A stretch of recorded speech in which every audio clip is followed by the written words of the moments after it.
قدرمنو عزتمنو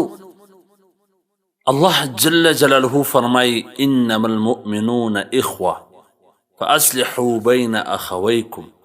چې دا مؤمنان سره ورونه دي د دې په اپس کې صلح راولي چې کله یو دوه مسلمانان سره په جګړه سي ناراضه سي نو دا نور مؤمنانو مسلمانانو ته دا حکم دی چې د دې په خپله کې صلح راولي روغه راولي جوړه راولي اول خو د مسلمانانو په خپله کې ناراضه کېدل پیغمبر علیه الصلاة والسلام فرمایي چې د یو مؤمن مسلمان د پاره دا جایز نه ده چې د بل مؤمن مسلمان سره د 3 ورځو زیات خواخوږي سي پکار دا ده چې روغه جوړه سره وکړي په خپله کې مینه محبت سره وساتي په یو روایت کې راځي پیغمبر علیه الصلاة والسلام فرمایي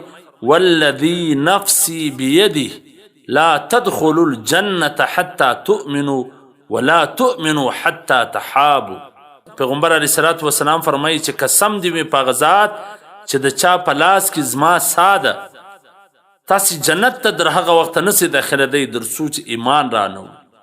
مؤمنان نسئ او در هغه وخته مؤمن نسئ جوړېدلی در څو چې په خپله کې محبت سره ونه کین او بغض نفرتونه ختم په خپله کې مینه محبت سره ساتل یو بل روایت دی د مسلم شریف روایت دی حضرت ابو هریره رضی الله تعالی عنه فرمای چې پیغمبر علیه الصلاة والسلام وفرمایل چې الله به د قیامت په ورځ وفرمای چې چیرې دي هغه په خپله کې محبت کوونکي الله به وفرمای چې زما دې په خپل جلال سره قسم وي کوم څوک په خپله کې محبت سره کوي نفرتونه نه کوي هغه ته به زه د خپل د عرش در سایې لاندې ځای ورکوم چې د عرش د سایې نه سوا بله سایه به هلته نه وي نو پکار دا ده چې په خپله کې روغه جوړه وساتي او مؤمنانو ته پکار ده چې په دغه ناجوړو خلکو دا نفرت کوونکو خلکو په منځ کې جوړه راوړي او کله کله داسې یو پیښه وسي چې هغه د چا په مابینځ کې چې مشکل راغلی دی هغه جوړه سره کول غواړي